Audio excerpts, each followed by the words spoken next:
S'occuper d'un proche qui décline peut vous stresser parce que votre vie devient tout d'un coup une énorme to-do list.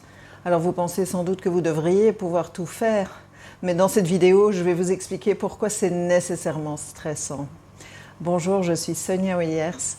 Je suis gestalt thérapeute certifiée et en 2018 et 2019, j'ai accompagné mes deux parents durant leur perte d'autonomie et leur déclin jusqu'à la fin de leur vie. Et aujourd'hui, c'est vous que je veux soutenir, vous qui faites le boulot tellement important de soutenir un autre être humain dans sa perte d'autonomie ou son déclin. Il y a plusieurs raisons profondes pour lesquelles c'est nécessairement stressant de s'occuper de nos parents ou de nos proches qui perdent leur autonomie, qui déclinent. La première est que nos parents se sont occupés de nous quand nous étions jeunes, quand nous étions petits, quand nous en avions besoin. Et donc ce renversement de rôle, en quelque sorte, est nécessairement stressant parce qu'il remet en question toute la façon dont nous avons vu le monde et notre existence jusque-là. Je sais, ça peut paraître complètement contre nature. Quand mon papa a eu sa première opération sous anesthésie générale, je suis allée près de ma maman, qui ne pouvait plus rester seule. Et mon papa m'a montré comment je devais l'aider à se brosser les dents, l'aider à se mettre en pyjama, la mettre au lit, lui dire bonsoir et tout ça. Et donc je me suis occupée de ma mère un peu comme je m'étais occupée de mes enfants. Et c'était effectivement assez contre nature, mais c'était effectivement mon rôle à ce moment-là. Et c'est peut-être votre rôle maintenant aussi. Donc cliquez sur like si ça vous parle, ce que je raconte, pour que je sache que je suis connectée avec vous. La deuxième raison profonde pour laquelle c'est nécessairement stressant de s'occuper d'un parent en perte d'autonomie, c'est que pour bien nombre d'entre nous, ça arrive à un moment de notre vie où on est déjà un petit peu surbooké. On a peut-être encore des enfants à la maison, vous avez peut-être ça, ou vous avez peut-être un boulot exigeant, vous avez peut-être déjà une vie assez surchargée avec toutes les activités, en plus du boulot et des enfants. Avoir un proche qui décline, qui perd son autonomie, ça rajoute un stress à tout ça. Quand mes parents ont commencé à perdre leur autonomie, on vivait à un bon 4 heures de route de distance l'un de l'autre. Moi, j'avais encore 2 ados à la maison, j'étais divorcée, je travaillais à mon compte.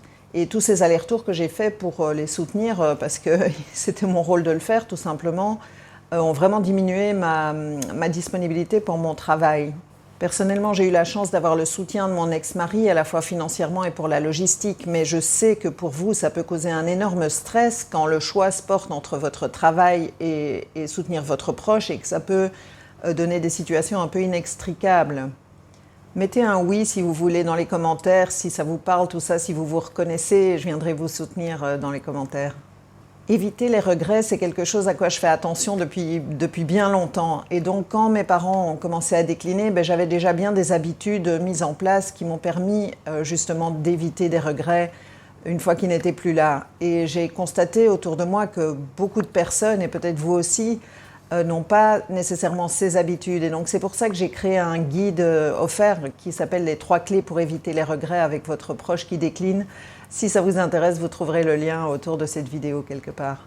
Mais avant de lire le guide, il y a une étape préliminaire, c'est d'évaluer votre relation avec votre proche et vraiment de vous poser la question, dans quelle mesure est-ce que vous la trouvez satisfaisante ou pas?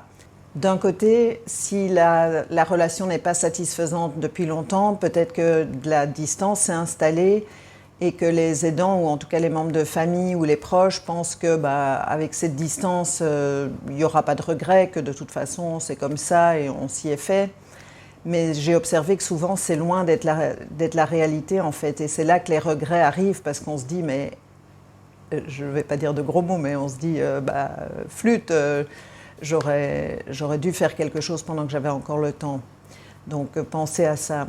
Et d'un autre côté, si les choses se passent bien, si on a une bonne relation avec notre proche, en tout cas qu'on la trouve satisfaisante, il y a une autre forme de regret, mais celle-là, elle est inévitable, c'est qu'on a perdu quelque chose qui était valable, ou en tout cas on s'apprête à le perdre. Mais donc ça, c'est un regret qui est inévitable, mais par contre, il peut inviter à en profiter au maximum.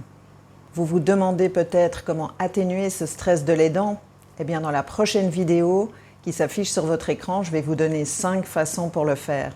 Donc, cliquez sur la vidéo pour commencer tout de suite.